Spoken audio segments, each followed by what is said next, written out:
need to be able to see it. Yeah. I'm going to have you pull that page when I tap you, okay?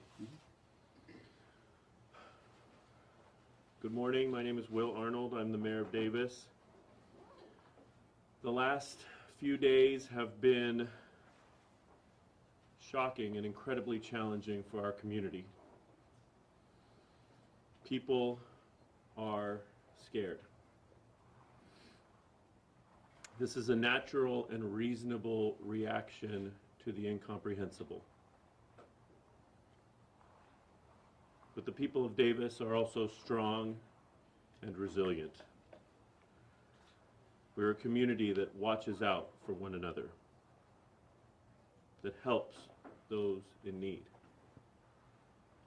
I'm so grateful for the dedication and leadership of Chief Pytel, who we'll be hearing from soon, and for the entire Davis police force. We're so thankful for the cooperation of the FBI and our regional law enforcement partners. The safety of our community is always our top priority. This includes members of our community who are experiencing homelessness. And we are working with our local and regional partners to explore all possible options to help keep them safe as well.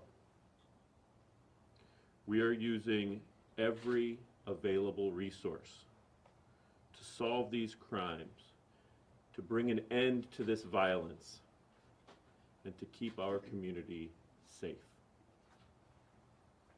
We also can't forget that there are now 3 victims of brutal violence,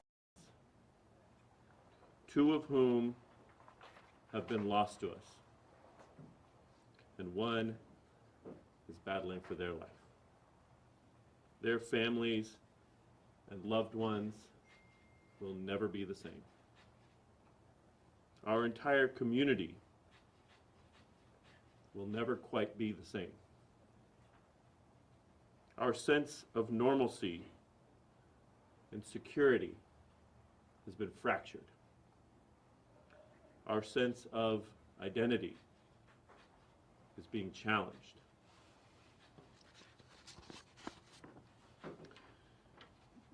However, our sense of unity has never been stronger.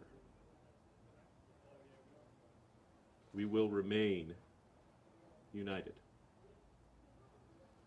We will hold and keep our families close, as I have been holding my own young children close. We will walk together. We will bike together. We will look out for one another. This is an unprecedented and trying time for everyone in our shared community. So let's show everyone what it means to be a community. Together, united, and strong. We will get through this together, and we will emerge stronger. Thank you. Chief Pytel.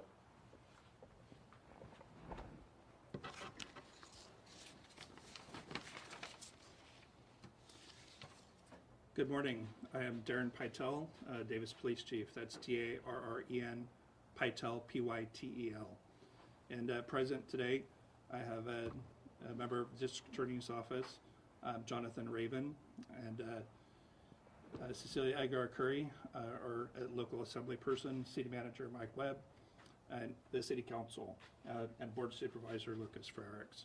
And everybody will be available to provide statements after the press conference. So I thought I'd start off first by going over the 3 incidents that are being investigated, and then answer any questions from the press after that. So on April 27th at about 11:20 a.m., Davis police officers responded to a welfare check regarding an unresponsive male at Central Park, which is located just outside of downtown Davis. Police, fire, and medical personnel arrived and located a deceased male in the park. He was slouched over on one of the park benches where it appears that he kind of normally sits and or sleeps at night. The preliminary investigation revealed that he had suffered very significant stab wounds and that he was a victim of a very violent attack.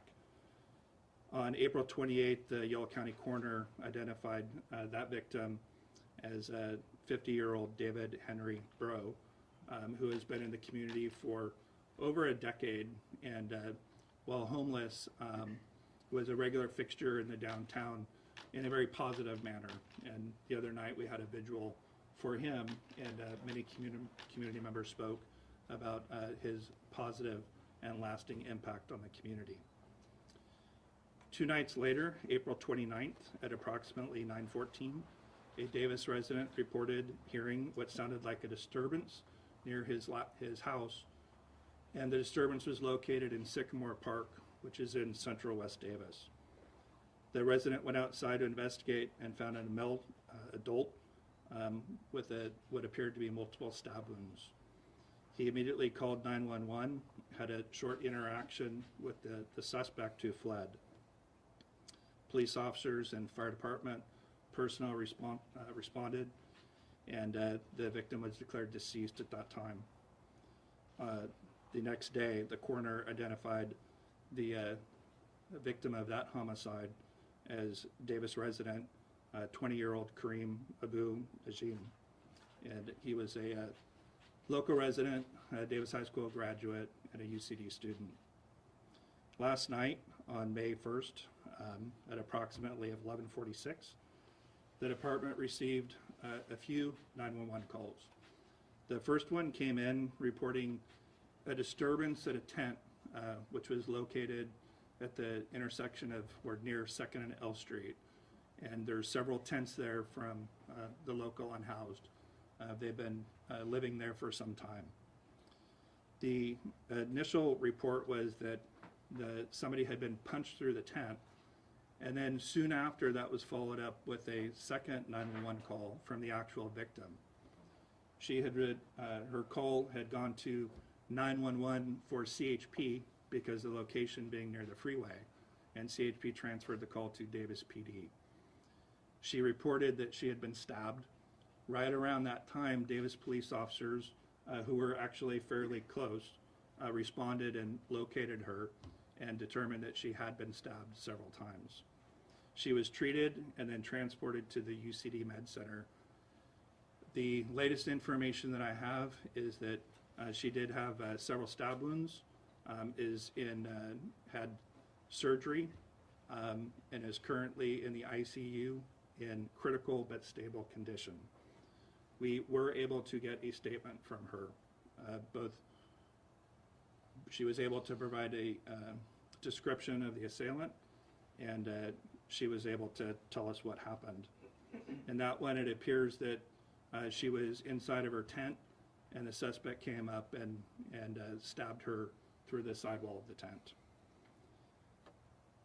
After the incident last night, we did set up a perimeter, and officers responded.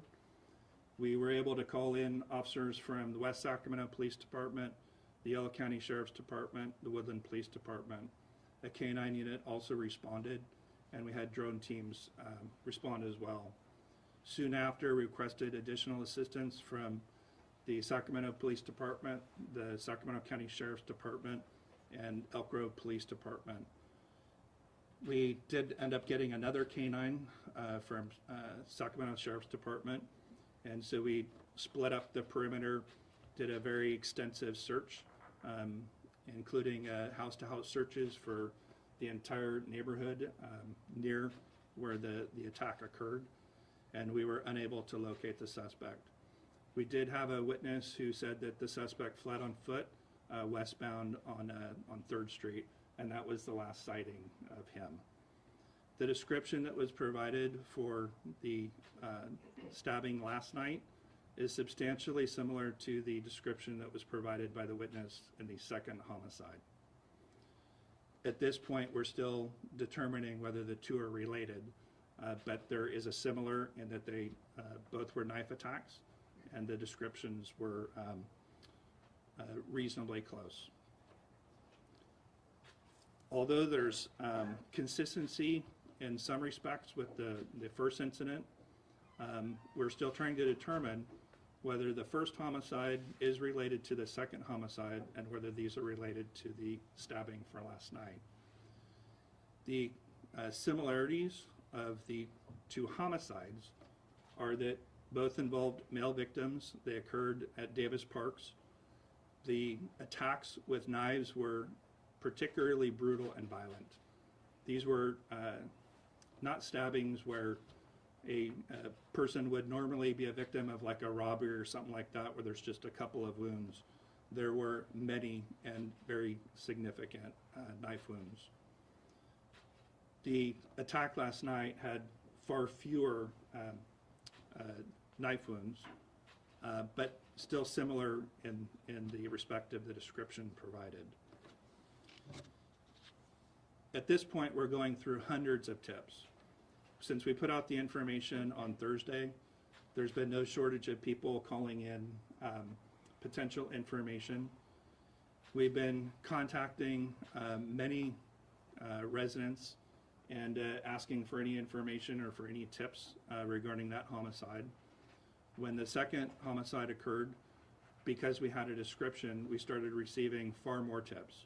You know, people reporting people who matched the description of the assailant. And since the third incident, already this morning, we're receiving a significant number of tips as well. We've asked residents to provide any video that they may have, whether Ring or other type of video of anybody matching the description. Because of the number of tips that have come in, it's been a challenge to get to everybody timely, but we do have teams of detectives that are working through and trying to get all of those tips collected and somebody to respond to them. On the investigative side, we have the resources of all of the Yolo County law enforcement agencies. I've been in communication with the Yolo County Sheriff and the police chiefs for each of the jurisdictions. All of them have been providing support since the first homicide, both in terms of initial response and ongoing response. I also have commitment that they'll continue to provide extra patrols in Davis and assist us with the investigation. Additionally, we've been working with the FBI on helping us with evidence, and they're in town today, and well, we've been using them to help us with evidence for a couple of days now, but they're in town today to help with the investigation and also helping us collect all of the tips that are coming in and providing resources to start going through them a lot quicker. And so we have significant federal support at this point. The Department of Justice has also been assisting. We've been able to submit physical evidence to the DOJ Crime Lab, and they're going through the evidence for us now. We're hoping to have at least preliminary information back, hopefully today. If not today, then maybe tomorrow. Some of the evidence is can be fairly quick to analyze, and some of it will take much longer. And of course, as everybody suspects, we are looking for DNA that may help us, find the offender. Unlike TV, it can often take much longer to actually analyze that evidence and do comparisons. So we're working on the timing, and it really just depends on the quality of evidence that we're able to submit and what they're able to do for us. But we're very hopeful. We have collected other evidence as well, and they're going to be going through that today. At this point, we're using 3 crime labs. FBI has offered up their services for analysis. DOJ has been doing work for us, and the Sac County District Attorney's Office has also been assisting with analysis. Needless to say, resources are coming in, and we're putting everybody to work that we can. Earlier today, the Sacramento Sheriff's Department, Sacramento Police Department offered up teams of homicide and other detectives. Right before having all of you come in here, we were briefing them. Looked like there was about 30 of them in the room or more. And we'll have additional resources from those departments coming in today, tomorrow, and looks like probably throughout the week. We have a lot going on, and there's many aspects to the investigation.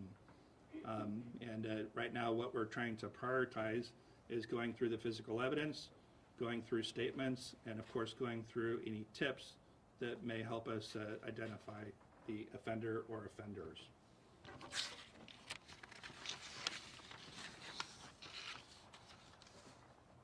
In anticipation of questions, we aren't able to yet positively link the three crimes. We're still waiting for evidence to come back that may help us really link them.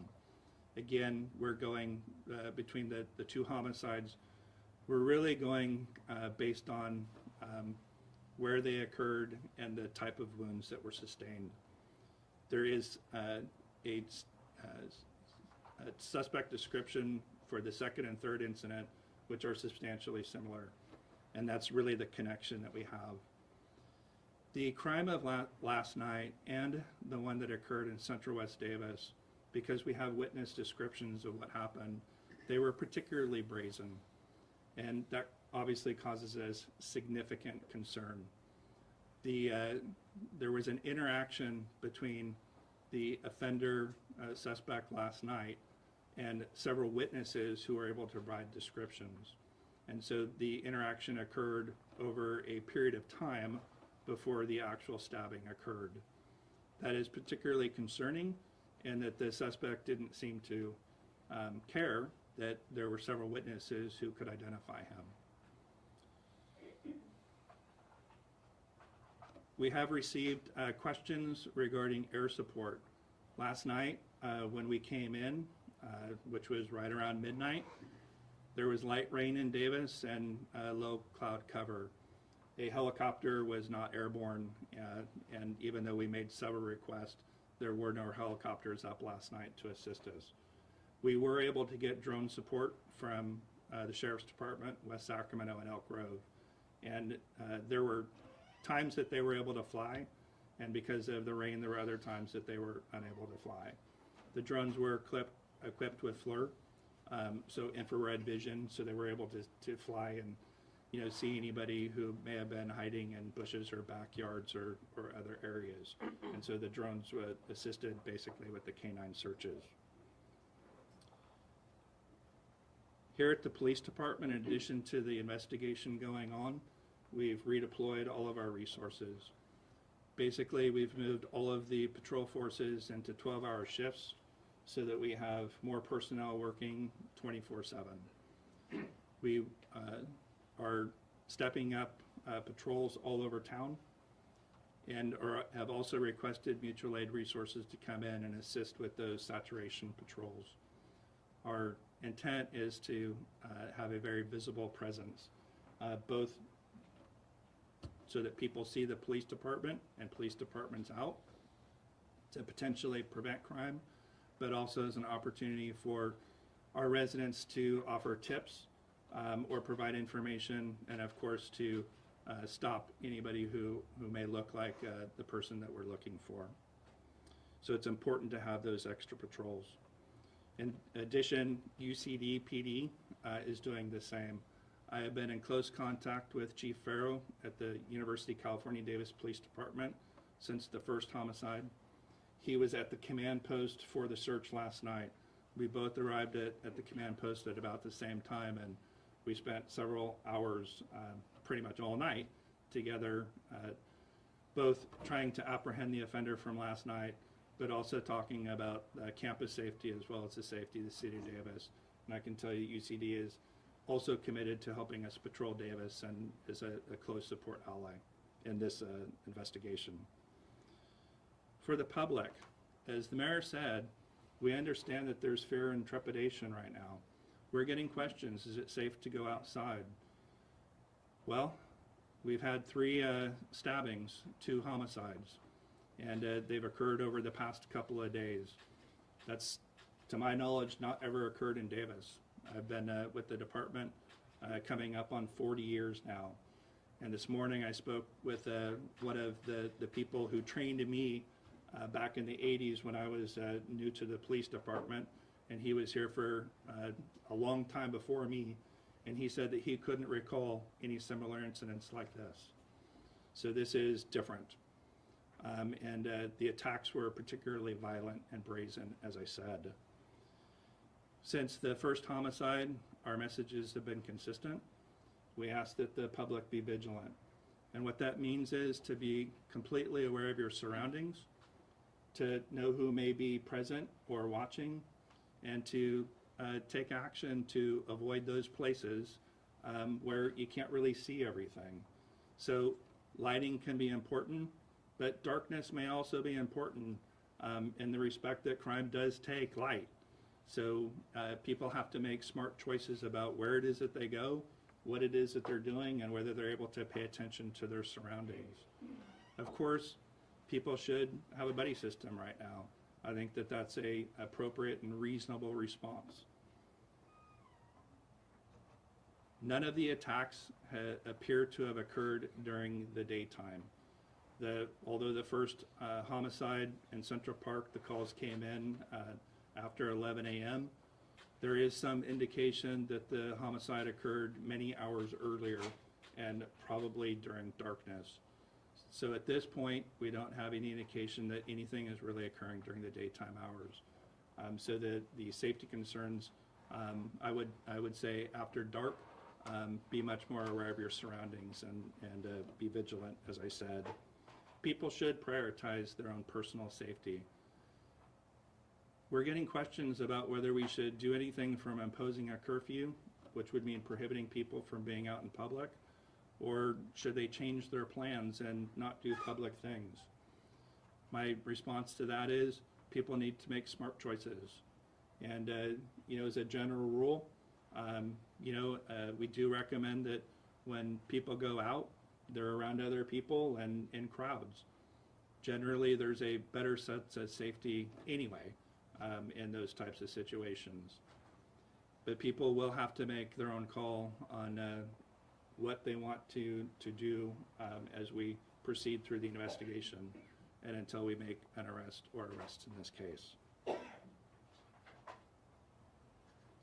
We will continue to send out timely information. And we understand the importance of being transparent and providing what information we do have and providing it to the community in timely reports. There, as all of you are aware, and many of you I see are pretty experienced in following crime, you know that there are certain aspects of investigations that we do have to keep confidential. Certain information that sometimes only the assailant would know. And sometimes that becomes very important in helping us work through tips or even how we investigate a case. So while I've been providing information, there's certain types of information and certain types of issues that may arise that I'm unable to share at a particular time. However, we will go through and balance the need for the public to know what's going on with the need to do a comprehensive criminal investigation, which is what we have here. With that, I am available to answer any questions. At this point, do you have any sort of description for the suspect in the first stabbing? We do not. To date, the first homicide, no witnesses come forward with any information or video that is helpful in providing a description. Can you give an updated description for the suspect in the past 2 cases?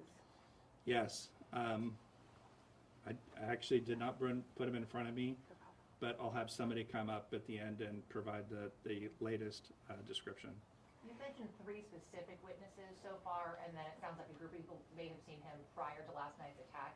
How many individual witness descriptions do you have so far? And was the gentleman last night, did he also have curly hair? Yes, the individual last night also had long curly hair. And how many witnesses so far? So we had a single witness for the second homicide, and I believe we had 3 witnesses and the victim who saw the attack, and then a third, or now, fourth witness who saw him running several blocks away. Chief, you mentioned several interactions that happened between witnesses and the suspect. So can you talk about in the second crime where there was a neighbor interaction, what was the nature of that? Did they speak? Did they fight? What happened? They did not fight. There was no physical interaction between the two. Words were exchanged. What are you doing? And he took off, and basically the suspect, I believe he turned around and said something to the witness.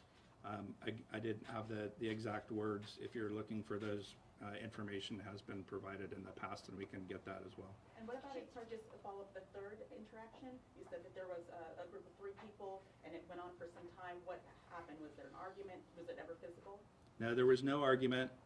The suspect was seen by the group of individuals who live in the tents in that area.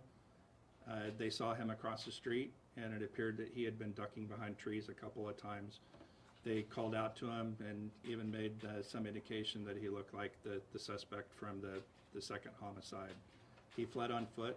He came back later, and some words were exchanged, but I don't have that information yet. The detectives are still actually really getting to the meat of that. And then the attack occurred shortly after. Did somebody interrupt that attack? Is there any indication of why he stabbed her and left? Was there a fight? Did someone break it up? She started yelling, and I believe he left right then. At this point, what would have to happen for the city to create a curfew? So, curfews are an extraordinary measure. And while the crimes were extraordinary and unprecedented for Davis, essentially it would shut down the city. All the businesses would close, campus would close, and people would be confined indoors. And then we have to actually police that. So if we're going to enforce a curfew, it takes a significant number of police resources. And right now, I'd rather have the police resources out patrolling and trying to solve these crimes. So we have to balance that call for public safety with what we actually think is a better method of public safety. And on this, Hold on one second. Yes. Thank you. When will you be releasing a sketch of the suspect? And is there any video surveillance the city is prepared to release? So we have been in contact with the Sacramento Sheriff's Department, who's been in contact with at least the witness from the second homicide about doing a sketch. And the last I heard that we were setting up that appointment to get that done. As soon as that is done, we will widely distribute it. And now, of course, we have witnesses from the crimes last night, and I haven't yet spoken to my staff about having them provide sketches, but that would be the logical next step. And surveillance footage? We don't have any city surveillance footage, and so far we don't have any footage that we're prepared to say is directly linked and that we're willing to release. If at some point we do feel confident in having video that can help us apprehend the person, we will release that. Have you gone door to door to collect ring video? Yes, we have.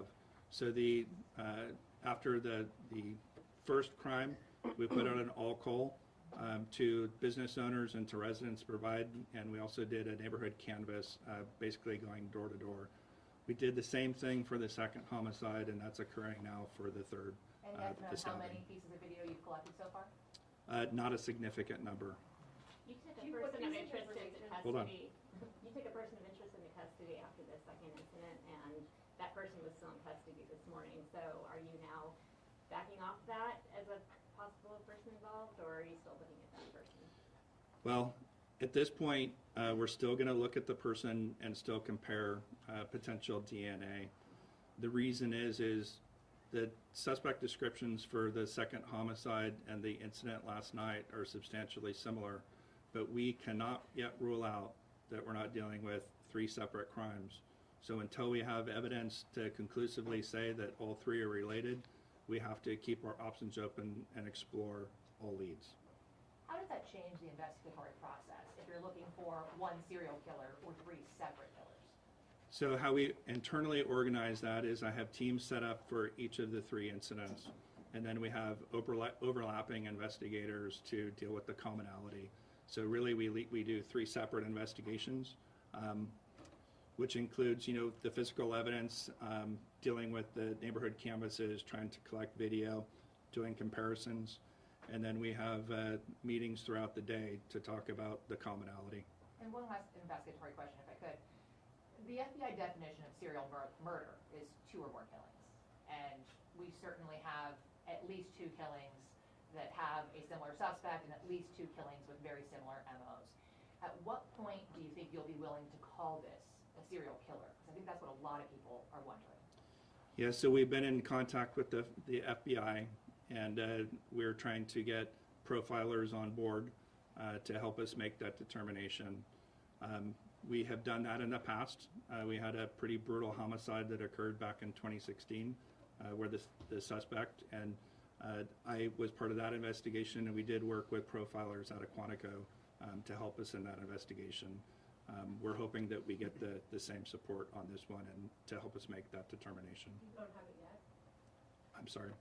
I said you don't have that support yet? We've been in contact with that part of the FBI team this morning, and usually they're back in Virginia, and we have to get them out here. So that has been the protocol in the past, and we're working through if that's still the protocol. Will the midweek Davis Farmers Market go on as planned? To my knowledge, it is. We did hold the Saturday farmers market. I spoke with Randy McNear, who runs the market. She actually sent a very nice message saying that she appreciated the stepped up police presence that we had there, but it looked like a beautiful day and everybody had a great time at the market. And what about schools? I have 2 children in Davis Public Schools, and everybody's calling me and saying what's being done to protect our children on their way to school, leaving school, school events. We're going into graduation and end of year ceremonies and athletic events. I have been in contact with the leaders of the school district, the staff leaders of the school district. I provided them the information that I can regarding the investigation and where we're at. They're also, of course, meeting to talk about what changes, if any, they want to make. They have made the decision, when we lifted the shelter in place today, they made the decision to open the schools. In many respects, school events during the daytime, there's strength in numbers, and that's probably a good place for the youth to be. And Lockdown at Davis High this morning over allegedly a person with a knife? Yes, I do have a very limited amount of information. Somebody reported saying 3 people walking in front of the high school. One of them appeared to have a knife. Out of an abundance of caution, they did around a 15-minute shelter in place at Davis High School, North Davis Elementary, which is near the high school. They had somebody go out and look for the people. They couldn't find them, and they lifted the shelter in place, and I haven't received any updates that anything is different from that at this point. Is there going to be more presence in the college in UC Davis? I know one of the students was one of the victims, right? And then a lot of students have classes until later, which means they're probably going to be walking out of the college or driving a bike at night. So is there going to be more presence, more police presence at UC Davis? So I have spoken to Chief Farrow about campus security. I know that they are very concerned, and they've had conversations about what increased presence looks like there, or what changes, if any, they're going to make over there. I know that they're meeting this morning and early afternoon to discuss all options, and it's my understanding they're going to hold a separate press conference regarding campus safety early this afternoon. Are there any plans to have increased police presence on or around DGOC campuses? We sent yesterday, actually on Friday as well, yesterday and today, we've had officers out at many of the elementary schools, junior highs, and high schools for that increased presence, both when kids are going to school and when they're leaving. We don't have enough resources to station an officer at every single school throughout the entire day. We do rely on district staff to alert us of anything suspicious so that we can respond to calls for service. We work in really close, we have close relations with the school district, and the campus supervisor, the person in charge of security for all the schools, is been a regular part of the police department going on a good 30 years. He has one of our police radios, and we're in contact with him throughout the day, as is he in contact with us throughout the day. Chief, at this point, are you comfortable saying if, wait for that, if possibly the suspect or suspects is a UC Davis student, and if that suspect or suspects possibly knew their victim? We have no information that the suspect knew the victims. Of course, that's part of the investigation. We don't know whether the suspect is a UCD student or not. The suspect has been described as being young, even college-aged, and from the descriptions provided last night, not unsimilar to how a student would look. For community organized events, will there be an increased number of officers available to patrol those, or do we not have the resources for that at the moment? While we're bringing in extra resources to provide additional saturation patrols, simply don't have enough resources to staff every community event that occurs. As those who spend time in Davis know, we do have a lot of community events. We have a lot of sporting events that occur all over town, and it would just require a large number of law enforcement officers to be everywhere. So we do rely on people to, like I said, make smart decisions about personal safety, to be in groups, and to report any suspicious behavior. So that, and if we do get reports, to the extent that we're able to, make timely response. Back to the profiler question, just to clarify, so you are not currently working with FBI profilers, you're in the process of getting them out here? Yeah, so that's a special team. So we have plenty of FBI agents with expertise in a wide variety of investigations, including evidence response and collection in homicide cases. They're experienced investigators, just as you would all expect. And so we've been working with them, but they do have a different unit that does do just the profiling. Like I said, we've worked with the unit in the past, and you know, our goal is to work with them on this particular case as well.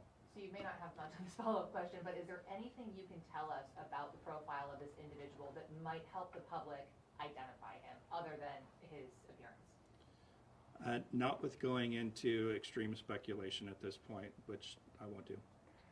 Chief, this morning we spoke to a few people who had that interaction at that homeless encampment with the suspect, and what they're hoping for is maybe some more support, a place to stay tonight, and their question to us was, are we going to have a motel to go to, a shelter that will be brought to? Is there a plan right now for the homeless community at this point?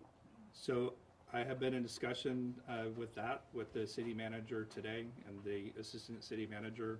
We're still working through what that would look like, and we're also doing outreach and support to the homeless community today. So one of the primary investigative tasks for today was to try to go to as many of the locations that we know that homeless are at, to both provide descriptions of the suspect, but also to let them know what's going on, and to ask them whether they have seen this person or anybody who may resemble the person.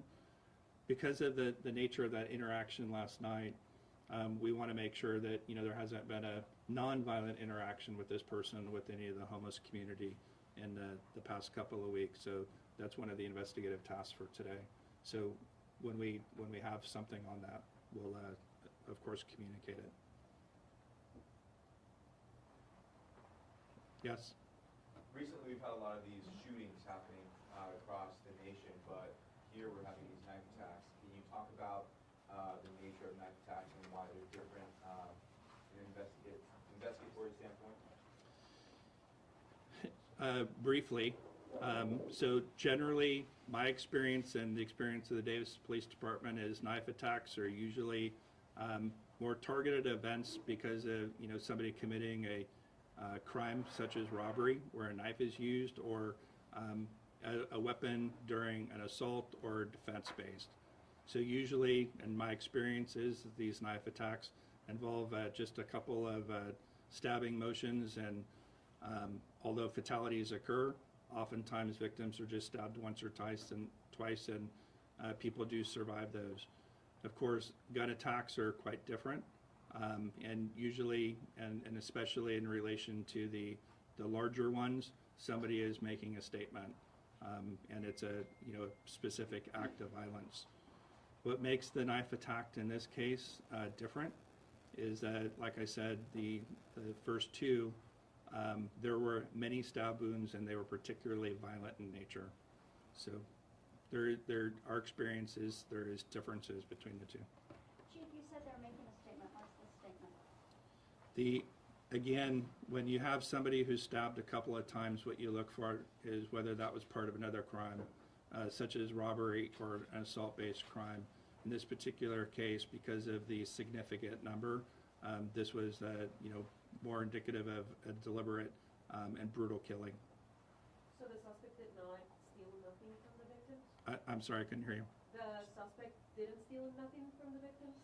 At this point, we have no indication that there was a robbery or anything was taken. One thing I have noticed is that there seems to be a pattern where it's every other night. We had Thursday night, Saturday night, Monday night. Is that part of the investigation, that there could be a pattern to this? We've noticed a similar pattern.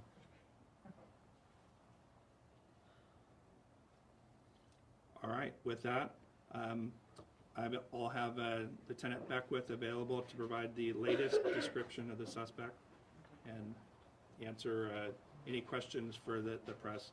I think everybody's probably familiar with him at this point. By the way, before we conclude, is there anything else from the mayor or any other of the officials up here? Thank you, Chief. All righty. Thank you, everybody. Thank you. And we'll be in touch. Hey, Gloria.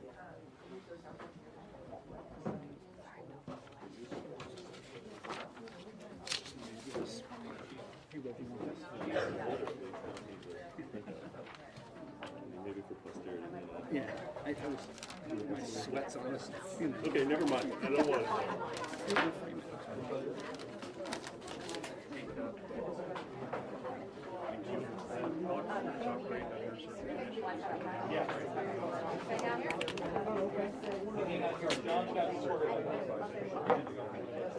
might pull some of his.